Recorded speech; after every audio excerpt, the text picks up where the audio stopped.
السلام علیکم، welcome to admission section. آج کی اس ویڈیو میں ہم بات کرنے والے ہیں B S fisheries and aqua culture کے بارے میں۔ جو B S fisheries and aqua culture کا پروگرام ہے، اگر آپ اس میں ایڈمیشن لینا چاہتے ہیں تو آپ کو کن کن چیزوں کی ضرورت ہے، اس کا بیسک ایلیجیبلٹی کرائیٹیریا کیا ہوگا۔ اگر آپ اس میں ایڈمیشن لیتے ہیں تو آپ کے پاس اس کی ایوریج فی کتنی ہوگی، پرائیویٹ سیکٹر یونیورسٹیز اس کی فی کتنی لیں گی آلموسٹ، پبلک سیکٹر یونیورسٹیز میں فی اسٹرکچر کیا ہوگا، اس کی جو ڈیوریشن ہے وہ کتنے سال ہے، کیا اس میں سیمیسٹر سسٹم ہوتا ہے یا اینول سسٹم ہوتا ہے، کون کون سی بڑی یونیورسٹیز ہیں جو B S fisheries and aqua culture کا پروگرام آفر کرتی ہیں۔ اس کے بعد ہم بات کریں گے کہ کون کون سی جاب اپرچونٹیز ہیں ہمارے پاس، کون کون سے فیلڈ ہیں B S fisheries and aqua culture میں آنے کے بعد، ٹھیک ہے، اس کا بیسک آپ کے پاس اسکوپ کیا ہوتا ہے، اس کی بیسک سیلری کتنی ہوتی ہے، آپ کو کیا جابز مل سکتی ہیں، ٹھیک ہے، اس فیلڈ میں آنے کے بعد آپ کو کہاں کہاں جابز ملتی ہیں۔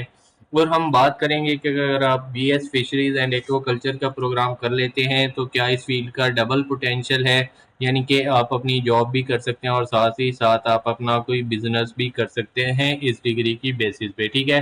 پبلک سیکٹر میں اگر آپ کو جاب ملتی ہے تو کیا اس کا اسکیل ملتا ہے، ٹھیک ہے، اور کچھ امپورٹنٹ باتیں آپ کو بتائیں گے کہ بی ایس فشریز کا پروگرام کن لوگوں کے لیے ٹھیک ہے اور کن لوگوں کو اس فیلڈ میں بالکل بھی نہیں آنا چاہیے، ٹھیک ہے۔ سب سے پہلے آپ کو پتا ہونا چاہیے B S fisheries and aqua culture. Basically B S fisheries and aqua culture is a knowledge on breeding, rearing and harvesting of fish and other aquatic organisms, ٹھیک ہے، آن اے کنٹرولڈ انوائرمنٹ۔ جو بھی ہمارے پاس سمندری پانی والی مخلوق ہے اس کی جو بریڈنگ ہے، اس کو پالنا ہے، اس کی ہارویسٹنگ کرنا ہے، اور سارا جو کام ہے وہ ہمارا فشریز اینڈ ایکوا کلچرز کے پروگرام سے ریلیٹڈ ہے۔ اگر آپ اس میں ایڈمیشن لینا چاہتے ہیں تو اس کا basic admission criteria F S C pre medical ہے، اگر آپ نے کیا ہوا ہے تو اس میں 45% مارکس ہونا لازم ہے۔ اور ہم بات کرتے ہیں تو کہ اس کی ایوریج فی کتنی ہے۔ پرائیویٹ سیکٹر کی جو یونیورسٹیز ہیں وہاں پہ جو آپ کی فی ہے وہ آلموسٹ 50,000 سے 60,000 کے درمیان ہوگی۔ پرائیویٹ سیکٹر یونیورسٹیز کی فی زیادہ ہوتی ہے، البتہ پبلک سیکٹر یونیورسٹی کی فی کافی کم ہوتی ہے، 30 سے 40,000 روپے پر سیمیسٹر فی ہوگی آپ کی۔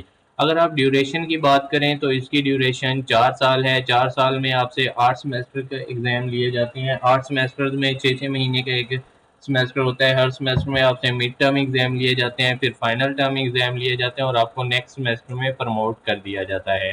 ابھی بات کر لیتے ہیں کہ B S fisheries and aqua culture کا پروگرام کون کون سی یونیورسٹیز ہیں پاکستان میں جو آفر کرتی ہیں۔ سب سے پہلے ہمارے پاس ہے Lasbela university of agriculture water and marine sciences Uthal میں، اس کے بعد Abdul Wali Khan university Mardan, university of Okara, university of agriculture Faisalabad, university of Poonch Rawalakot, university of veterinary and animal sciences Lahore, university of Sindh, university of Sindh جو ہے، یونیورسٹی آف سندھ ہمارے پاس جو ہے ایگریکلچر والی، ٹھیک ہے، یونیورسٹی آف ٹنڈو آدم میں جو ہے، اس کے بعد ہمارے پاس ہے شہید بے نظیر علی بھٹو یونیورسٹی، ٹھیک ہے، international university of veterinary and animal sciences جو سکران میں واقع ہے سندھ میں، ٹھیک ہے۔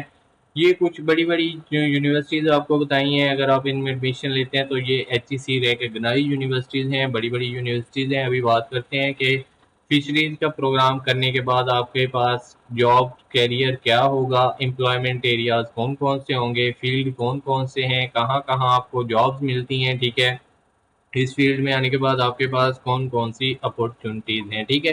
سب سے پہلے ہمارے پاس فشریز مینجمنٹ کا پروگرام ہوتا ہے جو کہ فشریز مینجمنٹ میں آپ کو جابز ملتی ہیں، ریسرچ اینڈ ڈیولپمنٹ میں ملتی ہیں، ایکوا کلچر کنسلٹنٹ آپ بن سکتے ہیں، کنزرویشن آفیسر بن سکتے ہیں، ایکویٹک ویٹرنیئر بن سکتے ہیں، ٹھیک ہے، فش کلچرسٹ بن سکتے ہیں، water technician, fisheries biologist, aquaculture technician, marine بیولوجسٹ۔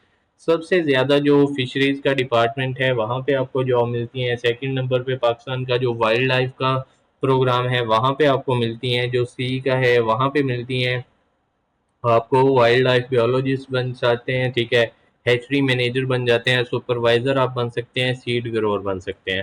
ابھی کچھ ایسی باتیں آپ کو بتاتے ہیں جو موسٹ امپورٹنٹ ہوتی ہیں۔ کوئی بھی بچہ جب ایڈمیشن لیتا ہے کسی بھی ڈگری میں تو اس کا مین کوشچن یہی ہوتا ہے کہ اس کی بیسک سیلری کیا ہوگی. آپ کو اتنے مہنگائی کے اس دور میں جبکہ ایک مزدور کی سیلری 35,000 روپے کم از کم سیلری کر دی گئی ہے. بی ایس فشریز کی جو سٹارٹنگ سیلری ہے پبلک سیکٹر میں وہ آپ کو 40 سے 50,000 روپے ہی ملتی ہے. کافی اس کی سیلری مناسب ہے، مگر کوئی اچھی سیلری والا یہ فیلڈ نہیں ہے. لیکن اس میں اچھی بات یہ ہے کہ اگر B S fisheries and aqua culture کا پروگرام آپ کر سکتے ہیں، آپ بزنس اپنا کر سکتے ہیں. آپ کو مچھلی پالنا، مچھلی کو ہارویسٹ کرنا، کیسے اس کی خوراک، کیا کچھ سارا اے ٹو زی آپ کو پتہ چل جاتا ہے، اور آپ اپنی فش فارمنگ بھی کر سکتے ہیں. پبلک سیکٹر جاب میں آپ کو 14واں 15واں اسکیل ایزیلی مل جاتا ہے. ٹھیک ہے، اس کی سیلری آپ کو بتا دیا. امپورٹنٹ پوائنٹ یہی ہے کہ اگر آپ B S fisheries and aqua culture کر لیتے ہیں تو آپ کو گورنمنٹ سیکٹر میں بھی جابز مل جائیں گی، پرائیویٹ سیکٹر میں بھی مل جائیں گی. لیکن یہ جو فیلڈ ہے پاکستان میں، اگر آپ کسی چھوٹے سٹی میں رہتے ہیں یا بڑے سٹی میں رہتے ہیں تو اپنے قریب دیکھیں کتنی ہیچری ہیں، کتنے لوگ ہیں جو فشریز کا ڈپارٹمنٹ میں سرو کر رہے ہیں، اور کتنی فشریز کے امپلائیز ہیں. تو اس لحاظ سے یہ کوئی ایسا فیلڈ نہیں ہے جس میں کافی زیادہ اسکوپ ہو. ٹھیک ہے، یہ فیلڈ بیسیکلی بیسٹ فیلڈ ان لوگوں کے لیے ہے جن کا پہلے ہی کوئی اچھا خاصا ریفرنس ہے فشریز کے ڈپارٹمنٹ میں، یا وہ اپنا فشریز کا بزنس کرنا چاہتے ہیں فشنگ کا. ٹھیک ہے، پاکستان میں تو یہ فیلڈ ان لوگوں کے لیے ریکمینڈڈ ہے. اس کے علاوہ کسی لیے کے لیے بھی ریکمینڈڈ نہیں ہے. ٹھیک ہے، اگر آپ کی کوئی ایسی زمین ہے جہاں پہ آپ فش فارمز بنانا چاہتے ہیں، ٹھیک ہے، جو کہ زرخیز زمین نہیں ہے ویسے ہے، تو وہاں پہ آپ فشریز کے فارم بنا سکتے ہیں اور اچھی ارننگ بھی کر سکتے ہیں. ٹھیک ہے، اور اگر ایسی مزید انفارمیٹیو ویڈیوز آپ دیکھنا چاہتے ہیں تو ہمارے چینل کو سبسکرائب کریں. دعاؤں میں یاد رکھیے گا. جزاک اللہ.